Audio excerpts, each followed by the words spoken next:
Ready when you're ready. Welcome to the February Ordinary Council meeting of Dubbo Regional Council. I advise that this meeting is being streamed live to the internet. All those present should refrain from making any defamatory statements, and upon joining these online meetings, you accept the condition that your image may be recorded and streamed to the internet, as well as being retained in the archive of the recorded council meetings and standing committee meetings. Please note that Council is operating under the Model Code of Meeting Practice in accordance with Section 360 of the Local Government Act. Whilst the Dubbo Regional Council Code of Meeting Practice is a report on tonight's agenda, should it be adopted, it will come into effect Wednesday, 25 of February 2026. I now open the February Ordinary Council meeting, the time being 5:32 p.m. First up, we have 1.1, the prayer delivered by Councillor Butler, please. Let's pray. Thank you, Lord, for this day. Thank you for this council. Thank you for the new year.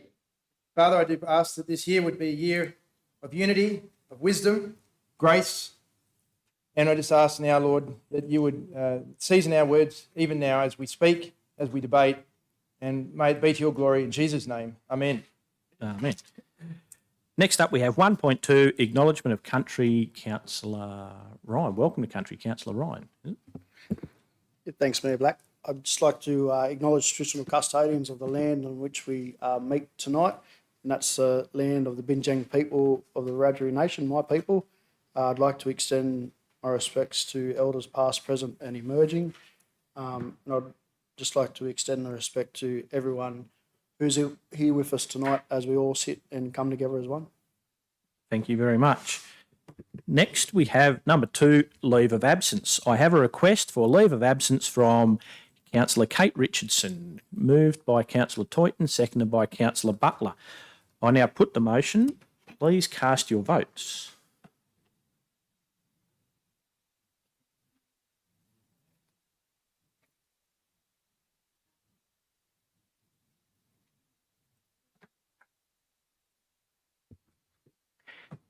Carried unanimously. Conflicts of interest. Does anyone have any conflicts of interest to declare? There being none, we move to 4.1.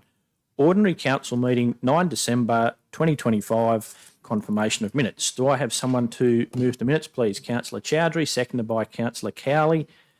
Would anyone like to speak to that? No. We'll now put that, please. Please cast your votes.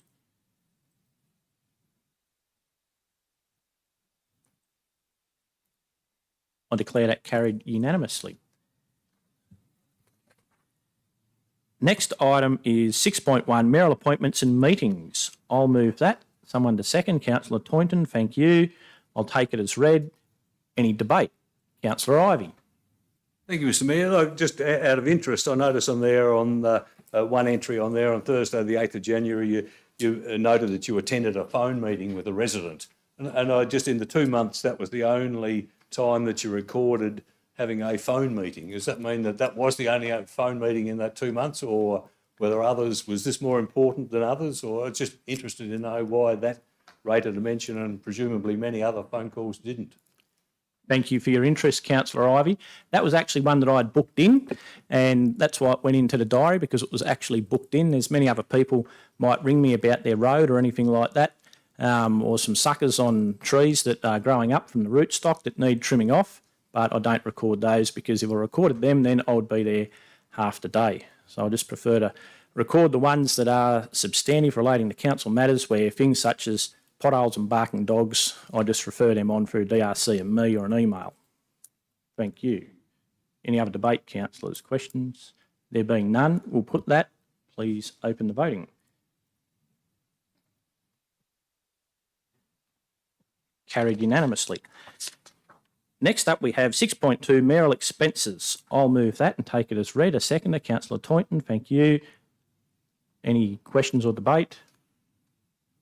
There being none, please open the voting. We'll put that one.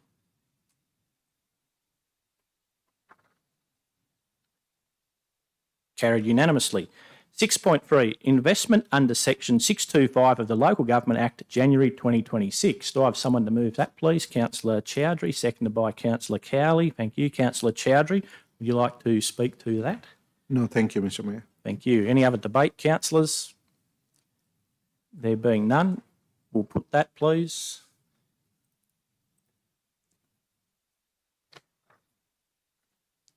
Carried unanimously. 6.4, monthly reporting snapshot for councillors December 2025 and January 2026. Do I have someone to move that, please? Councillor Ryan moved his arm, seconded by Councillor Ivey. Councillor Ryan, would you like to speak to that at all? Any other debate, councillors? Councillor Chowdhury? Thank you, Mr. Mayor. I just have a quick question to the relevant staff. In January,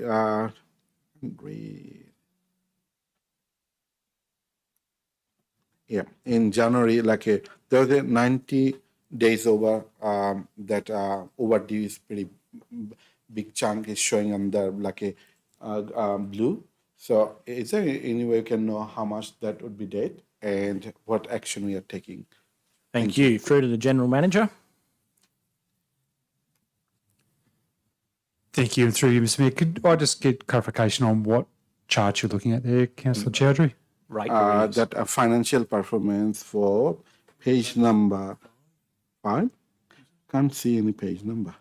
So this is like that. Yep, we've got that one. Rate arrears, isn't it? General So Manager. for January one, it looks like pretty 90 days over amount is bigger. The General Manager. Through to Ms. Bathurst-Waite, thanks. We do get trends in the performance on that one, mainly due to grants and other significant revenue being raised and the timing in which it is due to be collected. Thank you. Councillor Chowdhury, that answer that one. Thanks. Any other questions, comments or debate, councillors? There being none, we'll open the voting, please.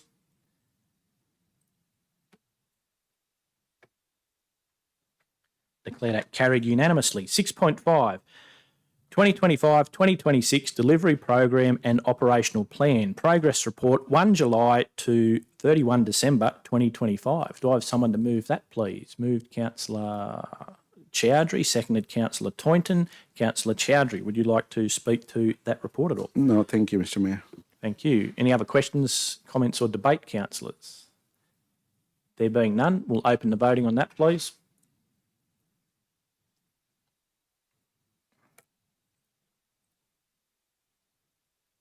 Carried unanimously. 6.6, Australia Day Events 2026, Dubbo and Wellington. Do I have someone to move that report? Moved Councillor Toynton, seconded by Councillor Ryan. Councillor Toynton, would you like to speak to that report at all? No, thank you, Mr. Mayor. Just to note the report. We've had other items coming up later to that, so yeah, just to note the report. Recommendation being in the papers that the information within the report be noted. Thank you. Councillor Wright. There we go. Thanks, Mr. Mayor. It was a question actually just with respect to, I know in the past years we've had surveys gone out to community, etc. I just want to know when we might expect that survey to be undertaken and the information passed back down through a report to council. Thank you. To the General Manager. Yep. Through to Ms. Brown, thank you. Thank you for the question. We would look to survey community again and bring that to council over the coming months. How we survey to make sure that we've heard from all the views across the community is something that we're considering at the moment. Thank you. Does that answer that, Councillor Wright? Yes, thanks, Mr. Mayor. Thank you. Councillor Ivey? Thank you, Mr. Mayor. Look, yeah, I'd reinforce the idea that of a survey, perhaps coupled with a workshop, which I know is mooted. I think it's very important. Just anecdotally, the people that I speak to within the community, there is a fair degree of, from the Wellington community, there's a fair degree of dissatisfaction with what happened in this current year's Australia Day. there was a genuine feeling of disconnect between the community and council. It was sort of viewed more as oh yes, this is what the council has organised, whereas historically it's been an important part of the Wellington community calendar.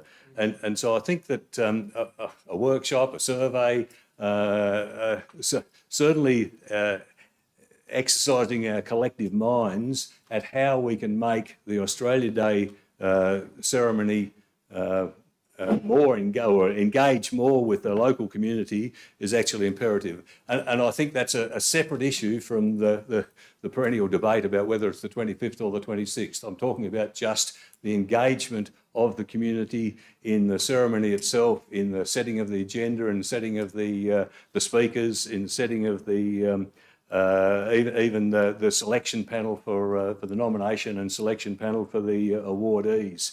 I think that there's been a great deal of dissatisfaction with the fact that the local community feels, rightly or wrongly, that it's not being engaged to the extent it should be. In previous years, the Wellington community has really entertained and engaged its Australia Day ambassador to the extent where, going out to dinner with them, to going on the visits to the caves, to having various events like that. And we have got letters back from the ambassadors in the past saying how much they appreciated that engagement. Now, in this last year, there was virtually no engagement with the ambassadors and the local community, and I think that was a pity. So, I know this is going to be discussed later about Councillor Toyton might be bringing up a motion about a workshop.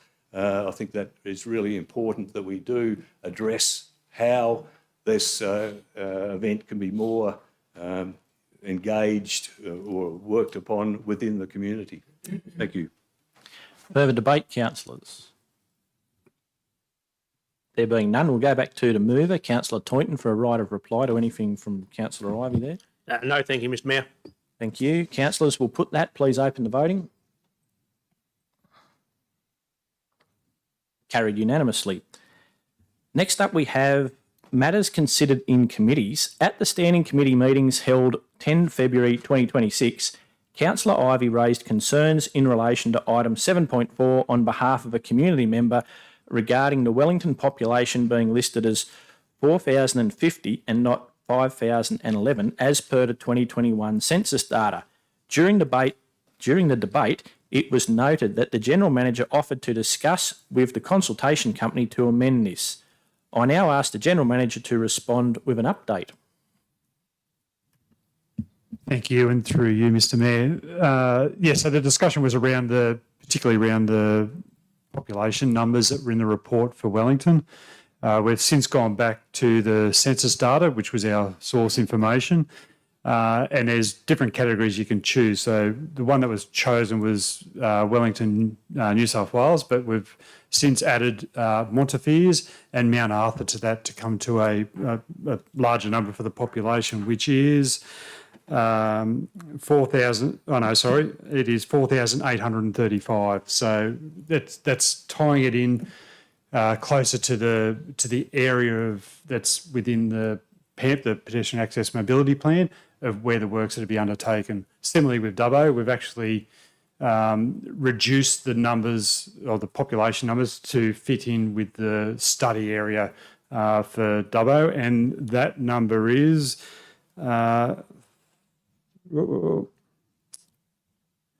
need to scroll up one, sorry. Is 38,783. So it's reduced from what was originally put into the report. And they're the numbers that we've confirmed to look at actually the size of the area to match the area of works that are proposed to be undertaken within the PAMP. Thank you.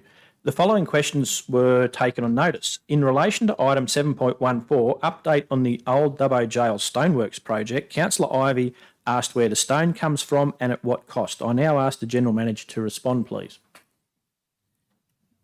Thank you, and through you, Mr Mayor, and I'll pass that one over to Ms Brown. Thank you, and through you, Mr Mayor. Sandstone for the project comes from the Minister's stockpile. The Minister's stockpile sources new stone for heritage works from excavations in the Sydney CBD. So, for example, car parks. And so if new buildings are going up and they're excavating, they take that sandstone into the stockpile for use on heritage upgrades on sandstone buildings across New South Wales. When we were talking about it in the standing committee, we spoke about the Minister's Stonework program giving Dubbo a grant of $500,000 towards the program. $300,000 of that is towards stone. Any additional stonework costs will be covered in the program budget. Thank you. Thank you. In relation to item 7.15, outstanding actions from council and committees, Councillor Toynton asked if council has received a response from the local MP, the Honourable Dougal Saunders, and the duty MLC for Dubbo, the Honourable Stephen Lawrence, and when council sent the letter. I'll now ask the General Manager to respond. Thank you, and through you, Mr Mayor. Letters were sent to both the Honourable Dougal Saunders and the Honourable Stephen Lawrence on the 28th of November last year.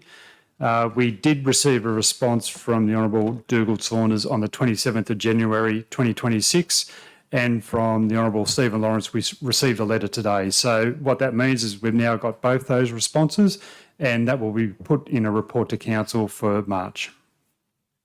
Thank you. Unless there's an objection, I propose that we move the following items on block. 7.1 through to 7.15, save and accept item 7.4. Moved Councillor Wells, seconded by Councillor Cowley. Councillor Wells, would you like to speak to that at all? No, thank you, Mr Mayor. Thank you. Anyone else want to speak to any of those? It's just to clarify, it's all the committee items from last week last week's meeting, minus 7.4.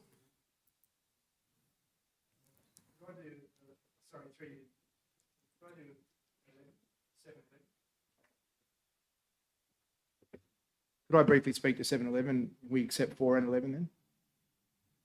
On block. Can we amend that, Councillor Wells? Minus 7.4, Councillor Cowley. Thank you. So that's 7.1 through to 7.15, save and accept 7.4 and 7.11. Moved Councillor Wells, seconded Councillor Cowley. Okay, on block. We'll put that, please. Please cast your votes. Carried unanimously. We now move back to item 7.4. Moved Councillor Ivey, seconded by Councillor Toynton. Councillor Ivey, would you like to speak to that? Thank you, Mr Mayor. Look, I'd just like to thank staff for that clarification. I think it seemed to be comprehensive. It seems to be correct. And I think, though, that I would just like to say that I also think it was very important that the record be set right. I know all councillors have received, I think today, an email from Tony Graham, who is passionate about this issue. I noticed that the staff weren't CC'd in on that email, but I have taken the liberty of forwarding it to Mr Godfrey, because I would just like both councillors and staff to just to read what Tony Graham has said in that email. I know, as I say, I know and respect Tony Graham. He's a passionate individual. But I think he has raised, in that passion, he has raised some very important points. And I think it's important that the issue, the sort of core issue that he addresses there, that the perception is that Wellington is not really considered so important within the overall LGA context, as evidenced by the fact that the basic issues such as population were incorrect. And look, I know that wasn't deliberate, but it is important in small communities that the perception has got right, the impressions are correct. And so I just implore upon councillors and staff just to quickly read Tony Graham's email, to take on board what he's saying, that some of the issues that he's raising about the need for at least the perception and the reality that Wellington gets a fair deal. Thank you. Thank you. Further debate on 7.4, councillors? There being none, we'll put that. Do we do a show of hands or will it come up on the screen? On the screen. Thank you. Please cast your votes. Carried unanimously. We now have item 7.11, moved Councillor Butler, seconded by Councillor Toynton. Councillor Butler, would you like to speak to that? Yeah, just a brief question. Apparently, just a clarification really. The Village Roadshow went to a number of places, as we know, and I think it was generally successful. I just had an inquiry from one of the residents of Gollan, and he was just asking why there wasn't one held in his area, and that he would have liked that. And apparently that he said something along the lines of that they're no longer a village but a region or something. So I was just a bit unclear of what he was trying to intimate and to explain, or to I just wanted that some clarification, please. Thank you. Through to the General Manager. Thank you. And through you, Mr Mayor, to Ms Brown. Through you, Mr Mayor, and thank you for the question. The Village Roadshow program was raised through the Village Consultative Committee as an opportunity. The program was developed including the locations that we would visit on the roadshow and put to a report and endorsed by Council. So we did have Council review the program and endorse that. And if we have future roadshows, we can consider where Council might like to go in future roadshows. Thank you. Councillor Butler, further. Yeah, so just maybe some clarity on the... He seemed to say that he felt perhaps the reason it wasn't included, I mean, what you said is true, and next year we could maybe include them, but he seemed to have the idea that it was to do with the fact that they're no longer a village but a region. Was that his misperception perhaps, or is there... Might be a locality is to the General Manager. I'm trying to answer his question, that's all. And I'm not sure myself, so how to answer. The General Manager. Thank you. And through you, Mr Mayor, to Ms Brown. Thank you. And through you, Mr Mayor, we have the named villages as part of the Villages Community Consultative Committee, and they form the basis of the locations for the roadshow. Councillor Butler, further questions? Mr Mayor, is Gollan on that village list? General Manager. Thank you. And through you, Mr Mayor, no, they're not. No, Gollan's not on the village committee list. Was there a reason? Councillor Butler to the General Manager. Thank you. And through you, Mr Mayor, I would have to... No, I don't know why, whether it was to do with the definition of what a village is. I don't think they actually met that criteria in terms of as a definition of a village. It is a locality. I'm not quite sure what Mr Todd was talking about in terms of the region then, but yeah, it's sort of got that defined village area is the ones that have been nominated to be on that village committee. Further questions, debate or comments, councillors, on 7.11? There being none, we'll put that. Please cast your votes.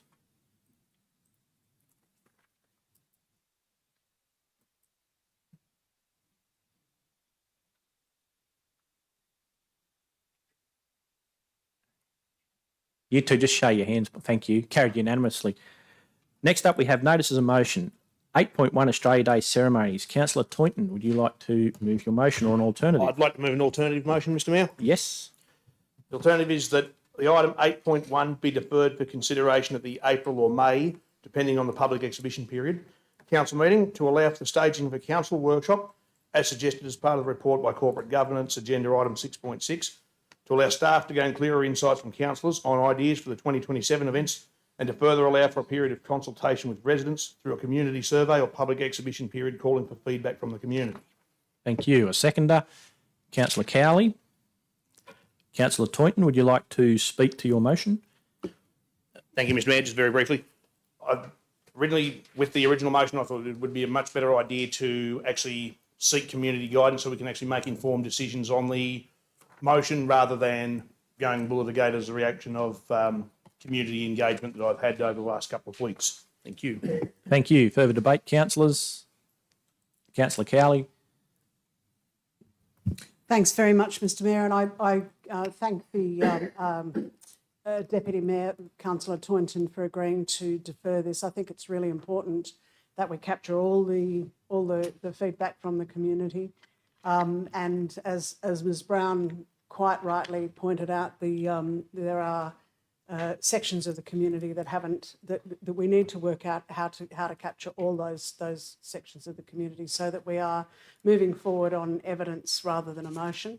And a workshop which has been mooted in the report to council from the directors mentions the workshop, and that would, as Councillor Ivey mentioned, also allow for feedback such as came back to him from the Wellington community, who seemed to have some concerns about the way the 2026 celebrations were conducted. So I personally think we can walk and chew gum at the same time. So it would be really nice to get that feedback and make decisions based on evidence rather than emotion. So congratulations on the deferral. Thank you. Further debate? Councillor Ivey. Thank you, Mr Mayor. Yeah, look, I agree with the motion. The only qualification or question I have is I'm a little bit uncertain as to actually what the timetable would be or what the sequence of events would be. So we pass this motion tonight, and then is it envisaged that we would have a councillor workshop for then and then go out to a community? And then where do we get the survey from the public? And then what do we do and how do we report back to which meeting? It just seems to be, it's a great idea, but it seems to lack clarity in what we will actually do. But maybe that's just my misunderstanding of it. Thank you. Further debate, councillors? There being none, Councillor Taunton, right of reply to anything there? Thank you, Mr Mayor. I believe that Councillor Cowley executed it perfectly. Nothing else that can be added to. Thank you. Thank you. Please open the voting. We'll put that.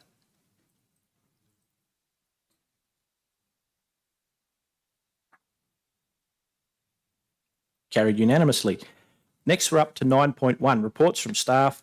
Renewable Energy Projects Update, February 2026. Do I have someone to move that, please? Moved by Councillor Butler, seconded by Councillor Taunton. Councillor Butler, would you like to speak to that at all? Maybe it's more of a question, but if I could ask the relevant authority there. So on page 1 of the report there's a table and on the following page. So the question I have is essentially, if we look on the Hampton Park one, which is halfway down the first table, and we look across and it talks about no council resolution on the far right 2 columns, I'm guessing they're referring to VPA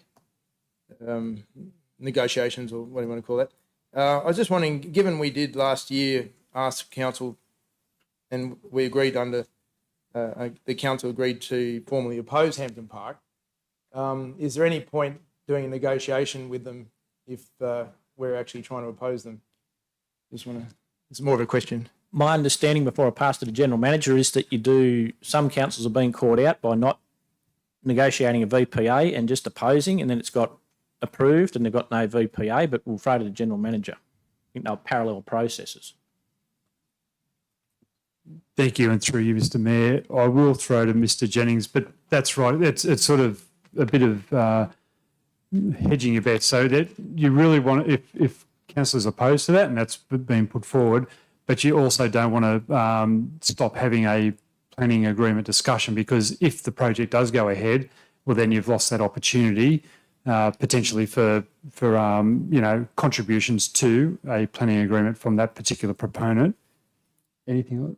Done. Thank you. Yep. Councillor Butler, does that answer that one? Just another question. Yep. Councillor Butler, I'm sorry, further. yes, sir. It's the question. We're continuing on with the next table.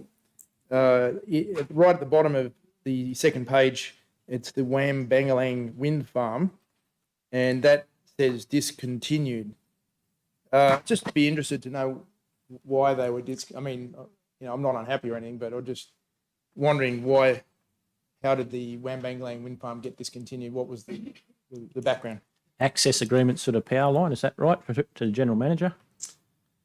Thank you, and through you, Mr Mayor, to Mr Jennings. Through you, Mr Mayor, the information that we were provided from the proponent was just that their early site investigations and project investigations didn't warrant furthering the project. It may have been that issue, as the Mayor discussed there a moment ago, but we weren't provided that information from the proponent. Further questions, debate?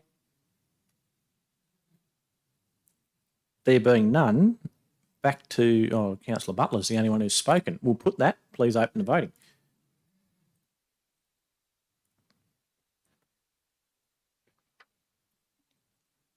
Carried unanimously. 9.2, Northwest Urban Release Area Planning Proposal R23-006. Do I have someone to move that, please? Moved Councillor Butler, seconded Councillor Cowley. Councillor Butler, would you like to speak to that at all? Again, there's probably more like questions that I have. So now I must admit I didn't write down the page, and it was one of the longest reports in the council papers. I think it was 100-something pages. But there was lot 107, so I did at least write that down. And it seemed to say that it was 90 hectares. Now, like I said, I wish I'd written the page number down because it was such a big report. I can't just flick through and find it. But what's the total area of the URA, and could that lot 107 be like a typo, like at 90 hectares? Anyway, so yes, please, the total area, and do you have any information on lot 107? Thank you. To the General Manager. Thank you, Mr Mayor, and through to Mr Jennings. Through you, Mr Mayor, that's a very good question, lot 107. I'd have to do a dive and work out where lot 107 is myself, Councillor Butler. I'm sorry. But also, in respect of the overall site area, it's around 330 hectares from my memory. I'm happy to get the exact figure, but I know there's 86 hectares of open space. But yeah, I'll have to get the exact precise figure, which I don't have at my right at the top of my memory as we speak. Okay. And if I could add to that through you, Mr Mayor, Mr Godfrey. Yeah, through you, Mr Mayor, just confirming lot 107, 90 hectares, that is correct in the report. It's a property that belongs to Dubbo Regional Council. Wow. So, sorry. Councillor Butler, further. Sorry, yes, through you, Mr Mayor. Yes, so, okay, so that property is for waterworks, or what's it for? Yeah. General Manager. Through to Mr Godfrey. Through you, Mr Mayor, the property is one of the newer purchases that's been undertaken by Dubbo Regional Council in that area. But to answer your question, that was originally the site of the Bungle Gumby sewage treatment works. Yes, okay. But yeah, the property itself is 20R Bungle Gumby Road. Yep. Yep. Thank you. That answers my question. Councillor Butler, right? Yeah. Any further questions, comments or debate? Councillor Wright.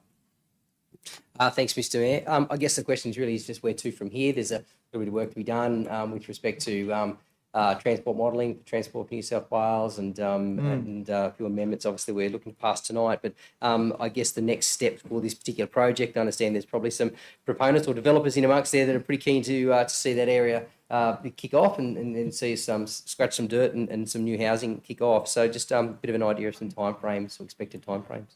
Thank you. General Manager. Thank you, and through you, Mr Mayor, to Mr Jennings. Through you, Mr Mayor. So next steps from here. So you will recall there in December at the ordinary council meeting, that council adopted the precinct-wide development control plan. So that's one of the key links. The next one, of course, is this planning proposal that you've got here in front of you tonight as well. So the planning proposal will take, essentially when it's finalised, will take the precinct from that predominant low-density residential zone, and then it will take us along to realising that master plan that council adopted some time ago now, and also that increase in density and that 86 hectares of open space that I spoke of a little earlier as well. In terms of timing and steps, what we've got from here, and if council resolves to support the planning proposal, it travels off to the State Government Department of Planning. There is some work that still has to happen. Number one, in respect to that work that still has to happen, will be finalised as the citywide Dubbo traffic model. So in respect of the model, and Mr Godfrey can chip me if I get it wrong, but where it's currently at as well is that the base model has been prepared, and now there's been some good consultation and some good collaboration there with Transport for New South Wales and the Department of Planning. And now, excuse me, where that modelling process is at is looking at some scenarios, which can also obviously help us with what infrastructures are required in terms of that state infrastructure and at what timing there as well. So because we're working in that collaborative nature with the state government, I'm thinking 3 or 4 months till gazettal of the plan this actual planning proposal. We've had some undertaking from the state government as well that they're going to help us out and move things along as quickly as possible.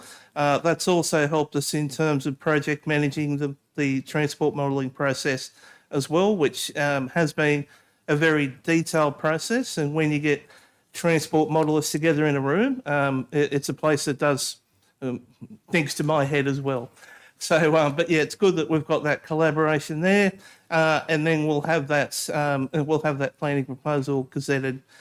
Just to remember as well, there's 2 development applications which are approved in the precinct. So there's 153 lot development application down in the south eastern sort of section, and then also 110 lot development application as well, which is next door. So they do have the ability to move forward now today with that, and we are working on basically a construction certificate for subdivision of the first stage of the 153 lot development application as we speak there as well. And through Mr Godfrey's area, there's been some good collaboration working with the proponent and trying to get that subdivision work certificate out as soon as we can there as well. The other step, which is key one, which is discussed in the report, is the infrastructure contributions plan. Of course, you know, with such a large precinct like we've got here, we need to make sure we've got the right amount of infrastructure, and then also that we're collecting, importantly, the right level of developer contributions as well from that. So we've got a draft of that plan. The team's been working away on that, and you'll see that in the next month or 2 as well. Thank you. Councillor Wright, further? Thanks, Mr Mayor. Just one more, and you might have loosely answered it actually, I think, and it's just with respect to the intersection of the let's call it the new extension of the new highway and where it joins up, I suppose, where Jennings Boulevard, or AKA River Street West Road, connects with the new Newell Highway. Are there any restrictions on development of that northwest precinct pending that intersection being complete, or can things sort of charge ahead utilising the Bungle Gumby Road intersection instead? The General Manager. Thank you, and through you, Mr Mayor, to Mr Jennings. Through you, Mr Mayor, no, there's no impediment on those first 2 development applications which are approved, so they can keep moving forward. Thank you. Further questions, comments or debate, councillors? Councillor Butler. Yeah, I've got lots of questions tonight. On page 23 of the report, Northwest Urban Release Planning, it says, is the assessment thorough and are the conclusions reasonable? And they've got no, as there are multiple compounding errors throughout BDAR which require revision. Biodiversity something? Yeah, the BDAR. Yeah. Yep. We'll just get that through the General Manager. All right, just quickly, yeah. Thank you, and through you, Mr Mayor, to Mr Jennings. Through you, Mr Mayor, in the submission from the state agency, what they have looked at, and sorry, I'll take a step back. BDAR is the Biodiversity Development Assessment Report. So it's a report that's ordinarily prepared at the development application stage. What we've done with the planning proposal, we've done an overall precinct-wide BDAR. It doesn't have the development assessment rigor, so there's another level which is required. That state agency is just pointing it out nicely to us, that that's the case, that you couldn't rely on that report that's been written to be at the same level for a development application process. So it's been done to make sure that we understand what the biodiversity issues and constraints could be there at the planning proposal process. But what would happen, individual developers, just like the two that have done the two development applications I spoke of earlier, they would have to do their own detailed BDAR at the development assessment or development application stage. So basically, there's enough there to keep moving forward. The state agency's gone a bit further and just pointed out that you couldn't use that report for an actual development application. Thank you. Councillor Butler, further questions? Yes, I think I did have one more. I'm just trying to think what was.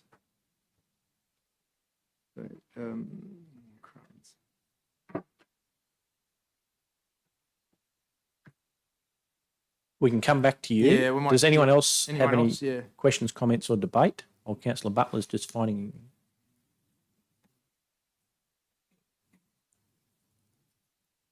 While people think about that, we'll give Councillor Butler a bit longer. Righto, thank There was you. something I've gone and it escaped me. Righto. Oh, actually, sorry. What? Yes, go on. It Yes, just came to Councillor me. Butler. Came to me. Yes. Right. In one of the submissions from Transport, New South Wales Transport, it said that their assessments of the traffic modelling was fine for 2,500 dwellings, but should it go to 5,000 dwellings, they'd have to reassess. And I think from my reading of it, the dwellings projected are 5,500 dwellings. So can you comment a bit more? Like, does that mean that the Department of Transport won't approve us, or they have to do something else, or why are they making that comment? Thanks. The General Manager. Thank you, and through you, Mr Mayor, to Mr Jennings. Through you, Mr Mayor, as I spoke of very bit earlier, we are working very closely in collaboration with Transport for New South Wales. So we want to see, and obviously we want to see the whole precinct developed. There's no, and yeah, if you had a page number there, Councillor Butler, to help me out with that one, but as well. But yeah, in terms of that, we are working very closely with Transport for New South Wales. Obviously, we're not going to see the whole 5,500 lots developed in the next 10 years. Like, it's a 30-year precinct as we move forward. So there's a number of layers as we keep building this precinct over time. Thank you. Further councillors before we put the motion? No. Right. We'll put the motion, please. Please cast your votes. Carried unanimously. 9.3 Quarterly Budget Review Statement for December 2025. Do I have someone to move that, please? Moved by Councillor Toynton, seconded by Councillor Ryan. Thank you. Councillor Toynton, would you like to speak to that motion? No, thank you, Mr Mayor. Thank you. Any other debate, councillors? No? Right. We'll put that motion, please. Please cast your votes. Carried unanimously. 9.4 Code of Meeting Practice Results of Public Exhibition. Can I have someone to move that? Councillor Toynton? Thank you, Mr Mayor. I'd like to move an alternative motion. Yes. 9.4 Code of Meeting Practice Results of Public Exhibition. 1, that the draft council policy Code of Meeting Practice as attached be adopted and commence from 25 February 2026. 2, that the following amendments be made to the Code of Meeting Practice for adoption. Update clause numbers to reflect additions post-exhibition.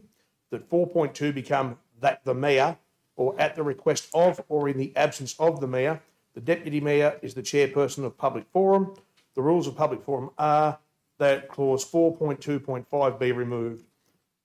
3, that any further administrative changes or mandatory changes received from the Office of Local Government be implemented. Thank you. A seconder? Councillor Cowley?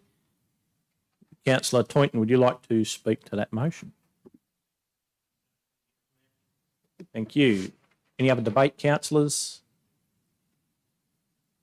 There being none, we'll put that, please. All those, cast your votes in a second. Here we go. Carried unanimously. Next item is 9.5, endorsement of council policy, anti-discrimination, harassment and equal employment opportunity policy. Moved Councillor Butler, seconded Councillor Wells. Councillor Butler, would you like to speak to that? Look, you have to excuse me for my So I'm a bit concerned with this anti-discrimination bill.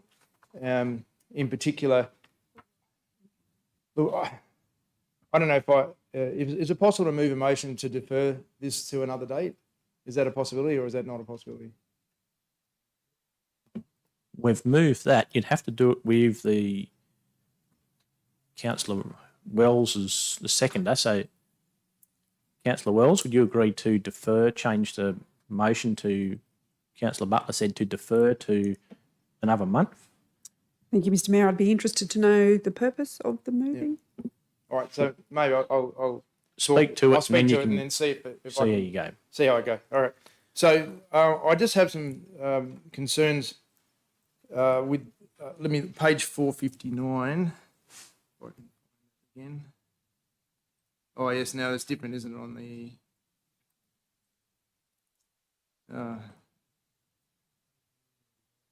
That's what I'm looking for now. Agenda items. Committee provide an update. I can't seem to find it on here for some reason. Let's have a look at agendas. Ordinary council meeting. All right, we'll give you a second to locate For some reason I'm not. said item. There it is. All right. And that one there.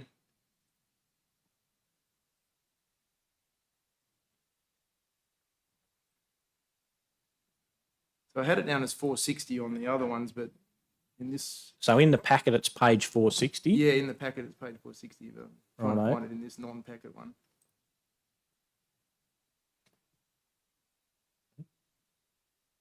All right, well, I'll start with page 7, and there was another one I wanted to ask you about too. So in page 7, under vilification, it has here, vilification is a public act which incites hatred, rah-de-rah. And then it goes on to talk about including being thought to be lesbian or gay, or including to be thought to be transgender. So that really concerned me because I'm a big fan of the book 1984. George Orwell, obviously 1943 when he wrote that. 44, sorry, when he wrote the book. This sounds very much like a thought crime. And I think, like, whilst I'm not in any way supporting anyone vilifying anyone or harassing or doing anything like that, this, I think, is a really chilling concept that someone could be accused somehow of vilification by somehow thinking that someone was lesbian, gay, or thinking someone was transgender. So that really concerns me. I just really, like I said, nobody wants to be vilified. No one wants to be harassed. But when we get over this line where you can even think, and I don't know if people are familiar with the book 1984, whether a number of you read it or not, but it presents a very chilling totalitarian society, dystopian, where people are charged with thought crime, and of course the punishments are quite horrendous in the book. It's quite torturous and things, but it's not a book you want to read at night before you go to bed. But this is a real concern. So that is one of the reasons I just wanted to get somehow more discussion on that, or maybe we could clarify that. That is just quite chilling in my understanding. And then another previous one was to do with the behaviour where it talked about that somebody could offend even without intention. I wish I could find that one. That was page 459. I should get the packet out maybe, but so there's this part here where it talks about harassment. and it talked about that even if someone didn't intend it, it could still be taken as harassment. The next page up from where you were, page 6 of Next 13. page 5, is it? Thank you for that, Councillor Ivey. Very kind. Yeah. So that I find a concern as well, that like how easy would it be to, and I'll just give an example, the classic faux pas where someone is talking to a lady and she's looking a bit round and they say, how many months are you pregnant? And the lady's not, Now, that's a classic faux pas, which nobody wants to do, and you'd feel like you want to slink into the floor. But that's an example where you could unintentionally offend someone. It's probably a make-up one, and that's fair enough, but I'm just saying that in our today's society, where there's so many different views, people could offend someone unintentionally, and then somehow this is in our code. I get it if you're trying to offend someone, but if we can be, I think, human enough to say, listen, I didn't even realise that, I didn't intend to offend you. And then for someone to have the ability through the code to still press a harassment charge because they didn't accept their apology or whatever is just, I think that's scary. So please, this is why I don't know if we need to do workshops on it or however we want to do this, but really I can't see. And then this very woolly concept that whatever a reasonable person would think. So that's in there as well, where it talks about if someone would reasonably think that something was offensive or something along this line. Again, according to whose reason? Like the bar is just, when we do codes of conduct and anything to do with law and things like that, it needs to be clear. It needs to be transparent. So for me to someone like what's reasonable to you might not be reasonable to me. So if you put in a code that you would be reasonably seen to be offensive or something like that, again, that's almost back to the intention idea. I don't think that's a fair thing to say. This is like, this could be a can of worms that is completely, could even be used as a weapon. And unfortunately, I think in our wider society, in cases I have known people where it has been used as a weapon and they're still being chased through the courts for it 2 or 3 years later. So please, I don't feel I could support this in its current form. It's not saying that nobody wants harassment or vilification or whatever. It's just that this is way too unclear and way too open to misuse.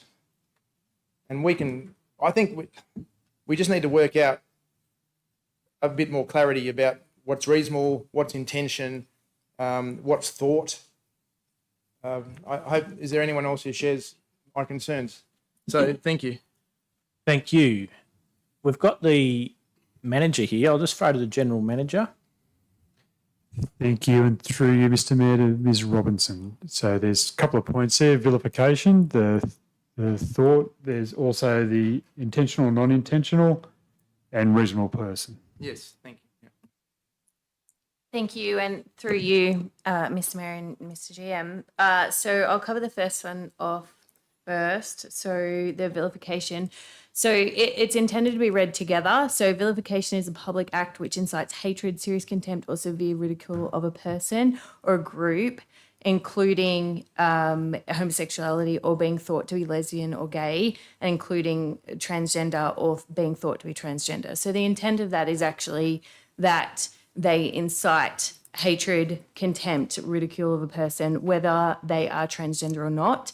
If the person inciting that thinks that they are transgender or homosexual, lesbian, gay, whatever. So it's not, it's an attempt to cover the act of inciting hatred as opposed to whether the person is actually transgender or homosexual or not.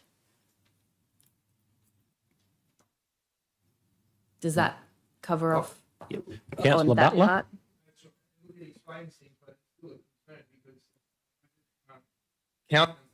Court crime.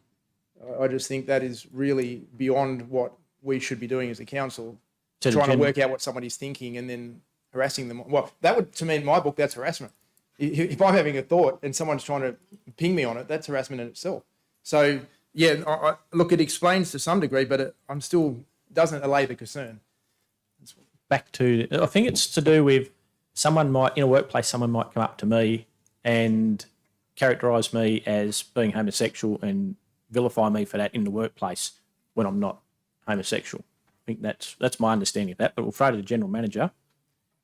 Thank you, and through you, Mr. Mayor. Yes, it's not a thought crime. It's more about whether the person actually does or does not know whether someone, we'll use transgender for example, is transgender, but they still have that harassment that's attached to that. So that's that vilification on the I think you are, and that's how I'm acting towards you, not the fact that I'm thinking about discriminating or any vilification acts. So, yeah, it's not about the thought crime. It's someone making an assumption on someone, and I think that you are this, if that makes sense. Yeah, and then act on that as well. Yeah.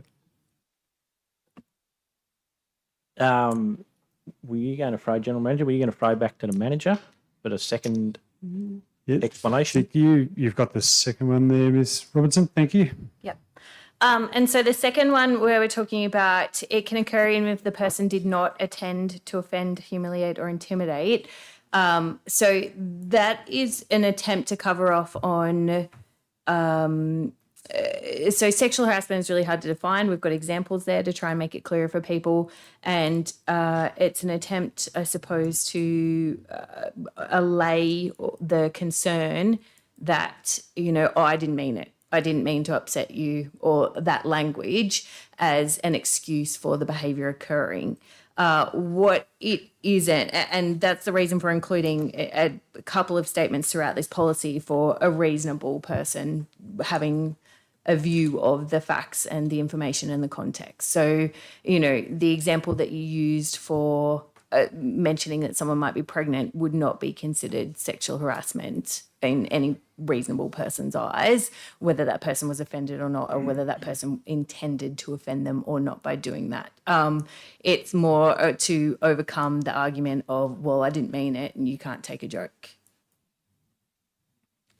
Thank you. Councillor Butler, does that answer those? It answers, queries? but I still think it doesn't allay a concern. I think it's far too open. Thank you. Councillor Ivey. Thank you, Mr. Mayor. Can I just ask a question for clarification, what the actual status of this code of practice is? Is it mandatory? If we say, no, we don't want to have any policy like this, we're just not going to have one, can we do that? And if I presume the answer is no, we can't, we have to have a policy, then is it stipulated by government regulations, some of the things that we're talking about? The General Manager. Thank you, and through you, Mr. Mayor, to Ms. Robertson. Thank you, through you, Mr. Mayor. So we currently have a policy in place, an anti-discrimination, harassment and equal employment opportunity policy, that the timeframe for renewal and review of it has expired. So this has been part of the renewal of it, and attempts to incorporate some changes that have made to legislation in the meantime, as well as some further regulations that have come out. So it's a requirement to have a policy covering these things to align with the legislation and the regulations. And we can actually get in trouble from the regulators, including Safe Work, for not having some of these elements contained within policy. What those specific policy elements are is a choice that we make as an organisation and has been recommended based on the legislation and the changes and best practice. But it is a requirement to have these things in place to protect our employees and to protect yourselves and other people interacting with council. Councillor Ivey. Thank you, Mr. Mayor. Just a follow-up question on that. You mentioned that, through you, Mr. Mayor, that the policy is actually out of date and we are obliged to do it. How much out of date? And does that perhaps play into Councillor Butler's requirements that we defer it? Because if we're out of date now, does it really matter if we are out of date by another month or two while we do defer and consider some of these issues? Or is it very important that we get on with it quickly? General Manager. Thank you, and through you, Mr. Mayor, to Ms. Robertson. Through you, Mr. Mayor. So the policy was due for review in 2023. So we are behind in reviewing and updating this. The Respect at Work reforms were some of the significant changes and regulations that came out during the time and period for renewal.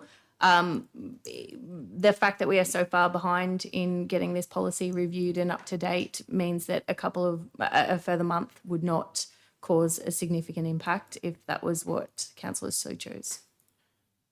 Thank you. Councillor Wells. Thank you, Mr. Mayor. Look, I think that listening to Ms. Robinson, that and looking at the policy, it's actually well thought out, well put together. And these are our safeguardings. We have to have these in place. A very critical time of the year to be looking at these things. If it's 3 years overdue, my preference is let's push it through. Thank you. Thank you. Further debate, councillors. Councillor Toynton. Thank you, Mr. Mayor. Just with the earlier statement of if someone's sitting there saying, I'd go picking on someone because they think they are something, whether they are or not, that to me, it's harassment. Whether I think someone is, I'll pick whatever, I'll just say something bad.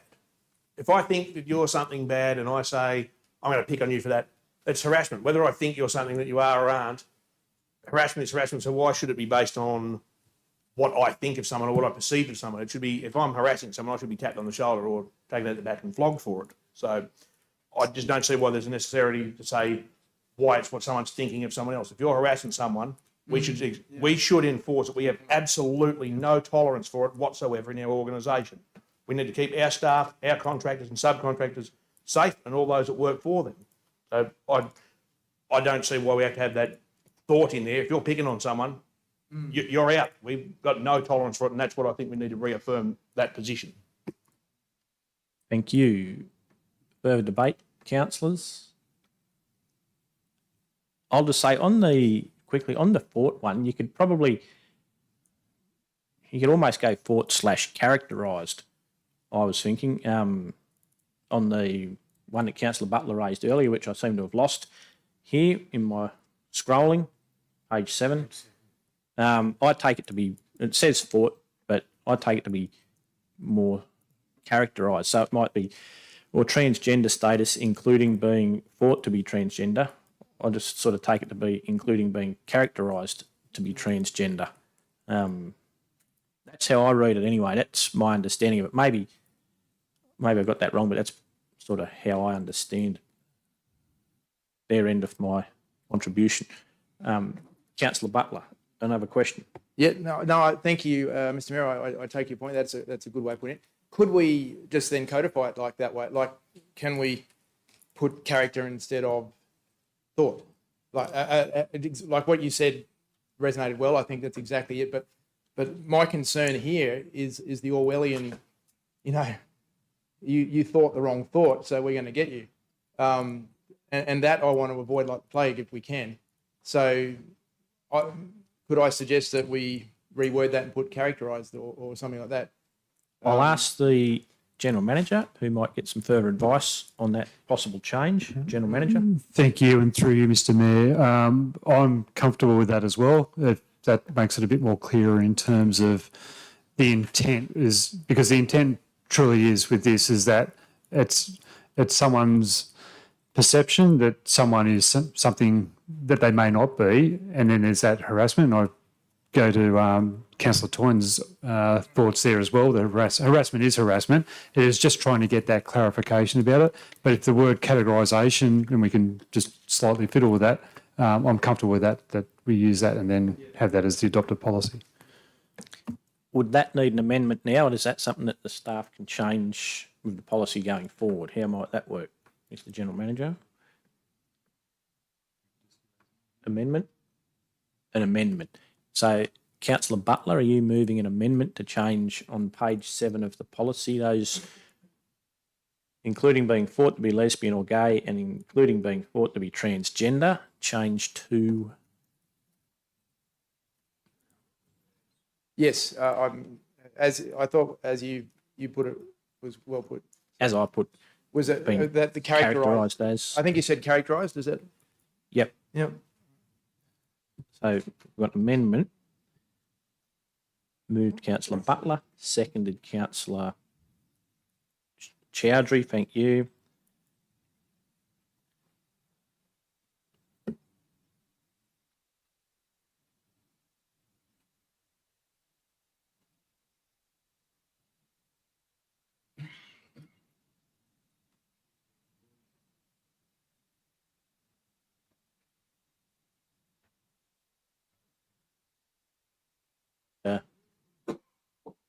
The amendment. Okay, Councillor Butler, would you like to speak to that? Or Quick point of order, Mr Mayor. Could Yes. we have it up on the screen, please? yep, we'll get that typed up. Staff are typing furiously. Give them a minute.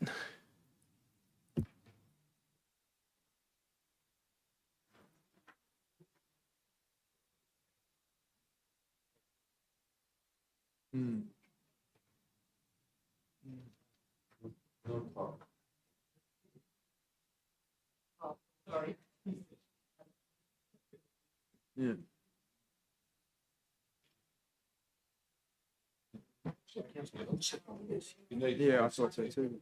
Point of order, Mr Mayor. Yes. The seconder wasn't Councillor Chowdhury, it was Councillor Wells. This is for the amendment, this one. This will be. Oh, yeah, it's a bit, it was the amendment, yeah.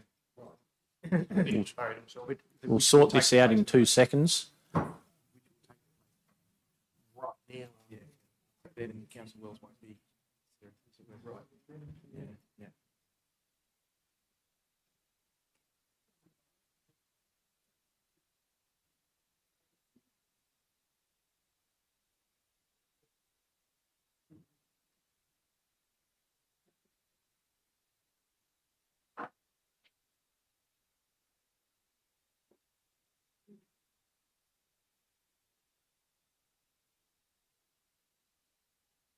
Okay, is that good to go? Now, the amendment is only going to be point 1. So Councillor Butler's only moving an amendment that is going to be point 1. Yes, Councillor Ivey. Well, I don't think that if you make that change, it makes sense. I think it should be that that including being so you take out being thought to be and put it including being characterised as. Could we write the whole that's in the brackets, please? That might clear things up a bit. Yeah. On the page 7 where it's got the bits in the brackets that are going to be changed, could we just write the bits in the brackets that as it's going to be read in the policy, please? We'll just get that sorted for us, councillors.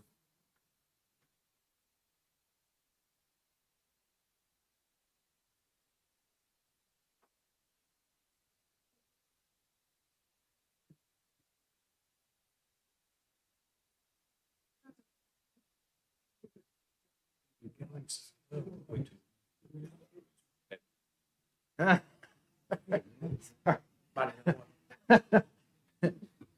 think I'm reading too much Orwell at the moment. That's right.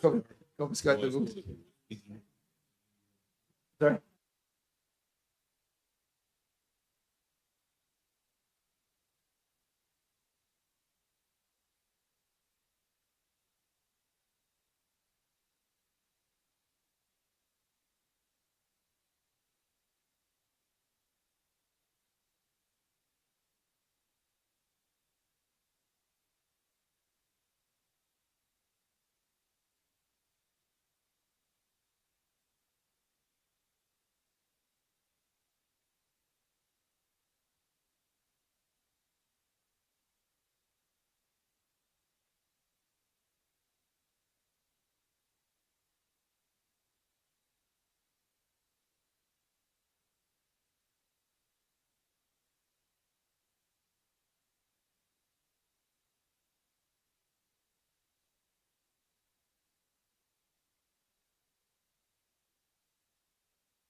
Right.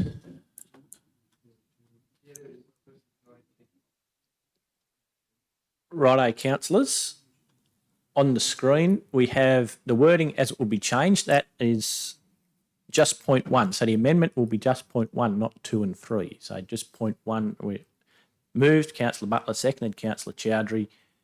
Councillor Butler. Is that the wording? Give you a second to read it.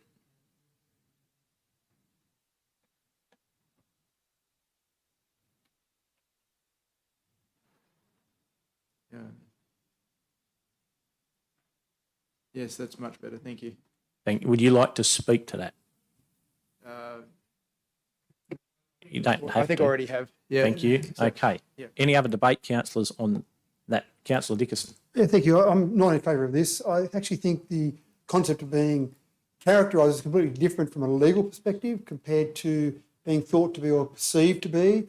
I'm sure our staff did a lot of work in putting that together in the first place and would have had the legality side of it covered. So I actually think thought to be, and again, I understand that it's not that you secretly think something and then suddenly someone's going to come and penalise you, aka George Orwell's 1984. I think it really is talking more about your action as a result of your thoughts. And I suppose I'd be interested in the staff's legal angle on that in terms of the thought and perception of rather than the characterised of, because you can still think something about someone even if they're not characterised, and you could take actions based on your thoughts in terms of the vilification of someone, even though they were in no way, shape or form characterised as a certain way. So I still think it's stronger, and I was quite comfortable with thought to be without going to the ridiculous extent of saying that you're sitting there minding your own business, thinking about something and someone's going to come and lock you up and throw you in prison or something ridiculous. So I would vote against that amendment. I'm quite happy with the original motion. And I'd be interested, Mr Mayor, if you could even just to ask some of our staff who want to put this together about that legal aspect of thought and perception as opposed to characterisation. Thank you. A question flowing from the address from Councillor Dickerson to the General Manager. Thank you, and through you, Mr Mayor, to Ms Robinson. Thank you, through you, Mr Mayor and General Manager. So you're correct. The intent was that someone has acted on the thought that they had, and it didn't need to be proven that the person was transgender or gay or lesbian. In regards to legality of it, I would have to look at that and get back to you, to be honest. I don't know that it covered it to that detail. That was our intent, however, in drafting it, that it is about the fact that they acted on that thought. And I suppose a reasonable exception, a reasonable thing to accept would be that they characterise that person that way, but it is actually the fact that they thought a certain thing and acted on that, whether it was proved to be correct and true or not. Councillor Wells. Thank you, Mr Mayor. Look, I'm really curious about this. One, I can't support the changes to the language because I thought that it was aligned to legislation or the Act, and that's what the staff have done. They've done a lot of work on this. And to me, it's about assessing a particular incident on a case-by-case process anyway. So, yeah, I think that the wording initially was fine. Thank you. Thank you. Further debate, councillors? On the amendment, we go back to Councillor Butler as the mover of the original motion for a right of reply to anything there. All right. Yes, thank you, Mr Mayor. Yeah, so look, I still appreciate the change. I think whilst, and this is, I think, the problem that is coming out even as we discuss this, is this word thought is really too woolly. It's not precise, and it could be easily, I believe, weaponised or misused. And so I think it is something to be careful of and to perhaps distance ourselves from. I mean, maybe Ms. Robinson, was it? Sorry. What could get back to us about that? Maybe the idea of deferring it wasn't such a bad idea after all, until we could get some clarity on that, in terms of perhaps a legal perspective, if that was, would that satisfy Councillor Dickerson?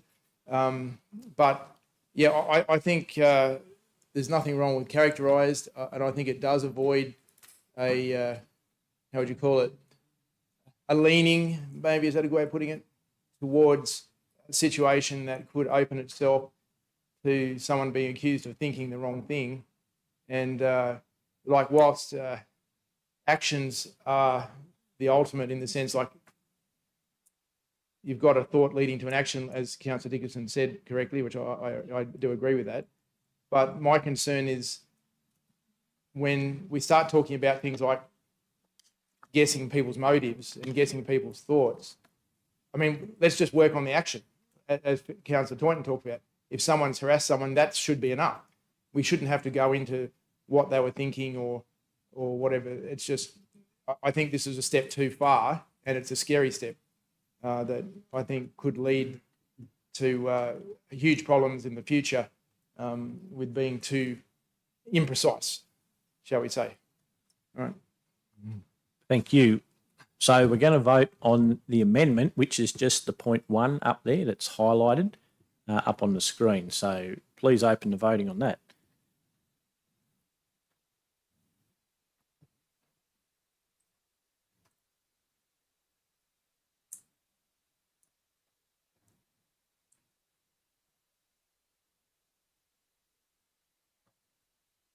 Might work its way through the system. Yeah, righto. Councillor Cowley was against. Councillor Wright, how's yours going? Councillor Wright's against. So that will be lost 6 votes to 4. So we're back to the original motion. Any further debate on the original motion as per papers and will come up on the screen in a minute?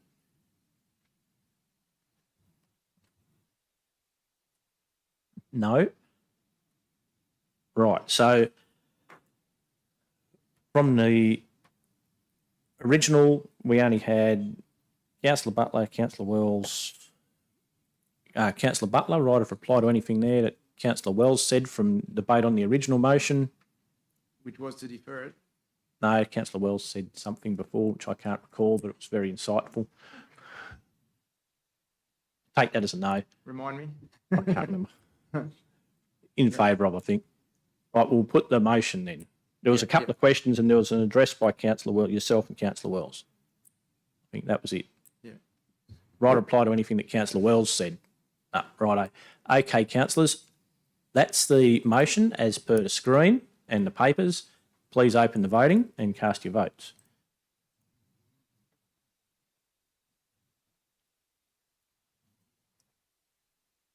Carried 9 votes to 1. The next item is questions on notice.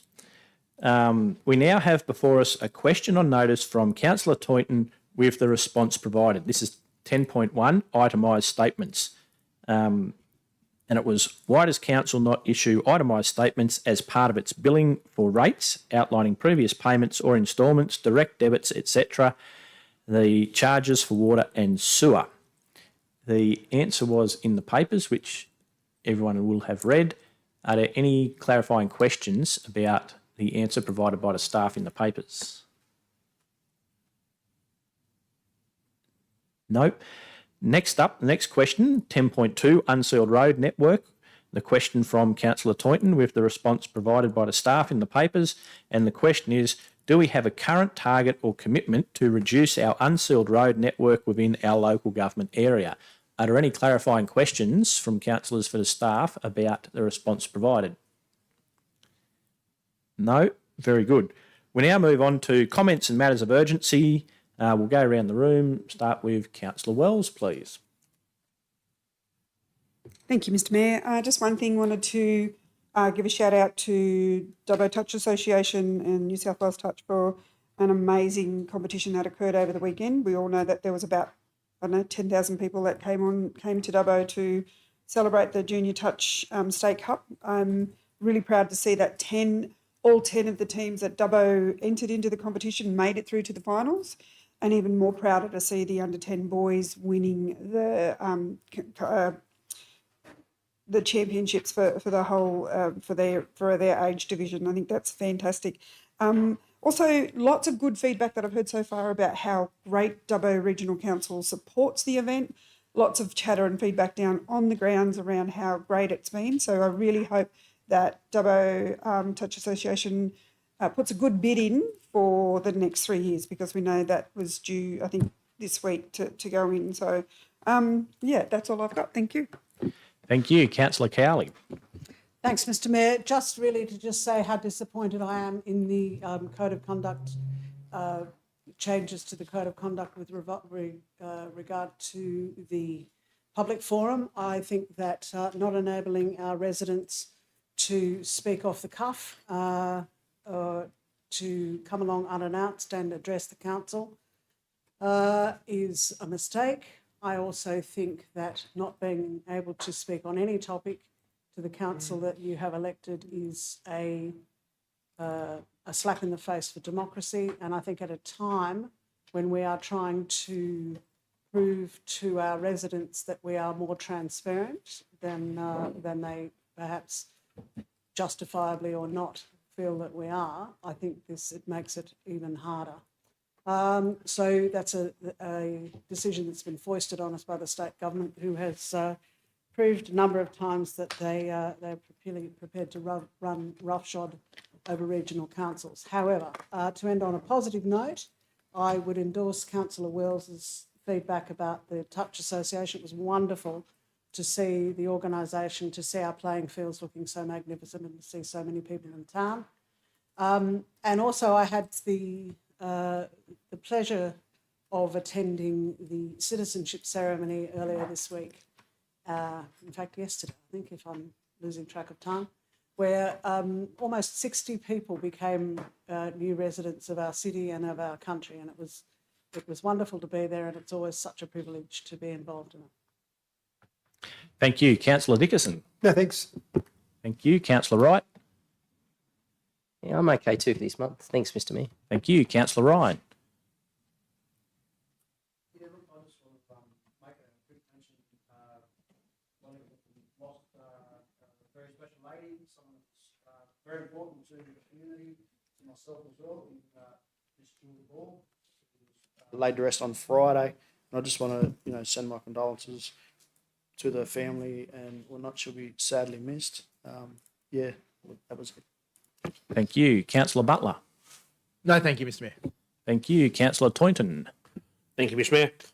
So the start of the year wasn't really great, so I just want to put out a personal shout out to the Wellington Fire and Rescue, the RFS of Coomabella, Mount Arthur and Maryvale, who attended a structure fire at my house on the 6th of January at the start of this year. So thank you very much to all those who saved my house, and everyone sort of got out okay and very minimal damage.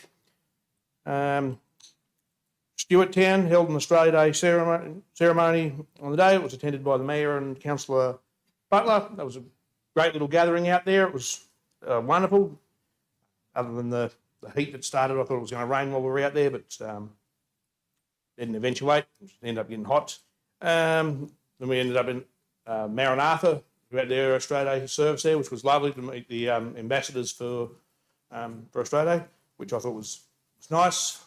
We have had some comments earlier that we really should be looking after our ambassadors a lot better. They are our invited guests and should be treated as such, rather than, okay, here's a little tour, okay, bye now, you're on your own. So that was something we really could have done better. To echo Councillor Cowley's assertions, I'm not a fan of the new Code of Meeting Practice with regards to public forum. I think everyone should have their right to a say. In the past, we had it where we could get up and say, okay, we've got half an hour of dedicated time. Anyone else who wanted to speak, I thought, oh yeah, that sounds like a great idea, come up and speak. Now it's, if you're not registered, too bad. So I'm not a fan of that. But those are the rules from above.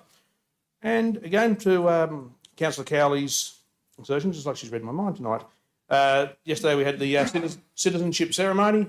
It's just wonderful to see when people who've been in the country for so long and then finally make that last step to getting their paper that says, yes, you are an Australian citizen and Australia now called Australia's now home for you. There was one very excitable chap when he got his certificate. I think the whole of Dubbo knew his excitement. So it really is a wonderful thing to see when people finally clutch that bit of paper and the smiles on their faces and what it means to them. I think that's about it, light and easy. Thank you. Thank you. Councillor Ivey. Thank you, Mr Mayor. Look, I'd just like to give a shout out to a a person who's an absolute local institution here in Wellington, and that's Dr. Ian Spencer. I think most people would know, even the non-Wellington residents know of Ian Spencer. He's been a great champion of rural health generally, of attracting doctors to regional areas. He's been an active participant in the registrars, the registrar events that we organise, and I'd just like to say that in this day and age where every single rural community seems to be crying out for new for medical support, Ian Spencer, through his Swift Street Medical Centre, has attracted 6 registrars. So we now have, including Ian, there's now 7 practising doctors at that surgery, and I know that they all really regard as a great opportunity to work there. One, because I think Ian is a great mentor, but secondly, having that sort of volume and that sort of scale means that they really can bounce off one another. And working in a rural practice, it can be very, very rewarding. So, in conjunction with the School of Rural Health and the Sydney University and the promotion of regional training for regional health, I think people like Ian Spencer should be really congratulated and thanked by our local community for providing really what is a fantastic medical facility in a town like Wellington. Thank you. Councillor Chowdhury. I leave this time. Thank you. Thank you. Just to echo Councillor Ivey's comments there, Dr. Ian Spencer was recruiting some more registrars at the GP night recently in Dubbo at the very well attended Western Plains Cultural Centre. There was General Manager Mr. Ryan, Councillor Chowdhury was there, and there's probably some other councillors that I've missed were at that event. Well done to all the volunteers and the council staff that made the touch comp happen so successfully at Dubbo. There was more than 100 different families volunteering over the weekend from the Dubbo Touch Association. Those sort of tournaments wouldn't happen without an enormous number of volunteers and the dedication of the Greens keeping ground staff on council and all the other event staff that made that happen. And well done to the 3 Wellington teams and the 10 Dubbo teams that played there. And Councillor Wells mentioned before, I think the under 10 boys winning there. The Mayor of Coffs was over here at the State Gilgandra because all the accommodation was booked out, but did make the point when I was speaking to her down at the grounds that how friendly everyone was around the place. So that's really good. And hopefully we might get the tournament back again, but it's a big ask with the accommodation, according to the Touch CEO. We also, to do with the new code of meeting practice, not being able to join via audio-visual link due to any reason is also another gross impediment on remote, rural and regional councillors, and that's one of the problems that we're going to see. It's very restricted, being only sick or incapacitated due to natural disaster or caring responsibilities. But I think that basically the metropolitan Sydney centric way that's been written has or will, when people go to register as candidates again, make people think twice about, well, can I do this and work at the same time, given the fairly low rate of pay that councillors get. And other things that we had was a good announcement, good win for the community yesterday to get some of the money back for the WPCYC and Sports Hub. Interesting to note that that's stage 1, so that'll do up what we've got there. And then I've been hunting around might have found another funding source where we can work with the PCYC and community groups and the council working party on the Sports Hub to sniff out some more money via a federal sporting grant. But it is very interesting to note that the plans for the Dubbo Sports Hub at Dubbo Sports World that was funded yesterday are exactly the same as what the money was taken away from 16 months ago. Could have all been built by now had that money not been taken away, and it was a truly bizarre decision, but we're getting there slowly. That concludes comments and matters of urgencies. Next up, we have item 12, confidential matters. The next items for consideration are deemed to be confidential.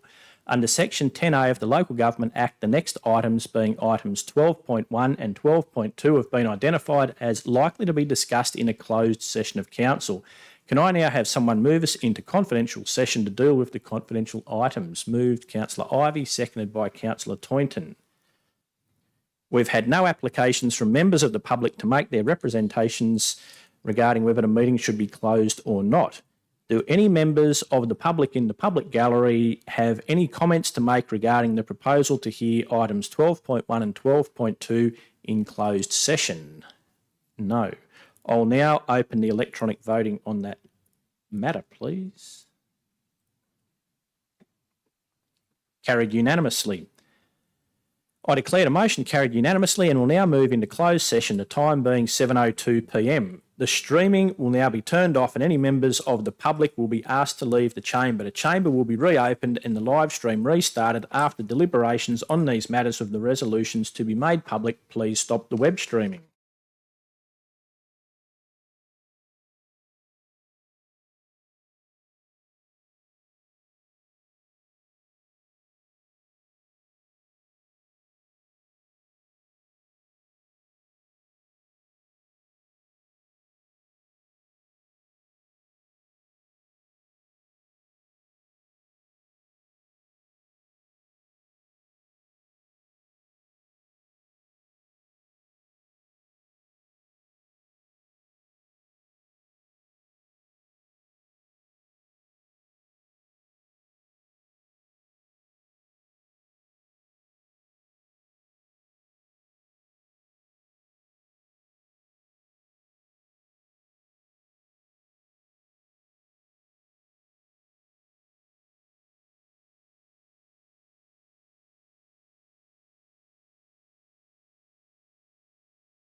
Streaming.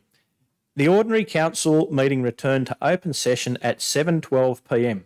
Welcome back. I now ask the governance officer to play the resolutions from the confidential session on the screen.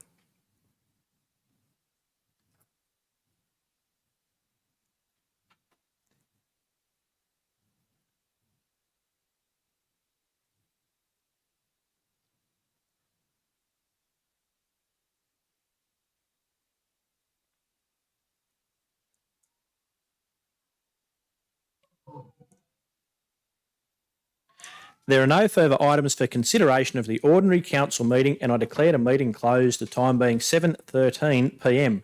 Web streaming has now been completed. Thank you for your attendance. Please stop the web streaming.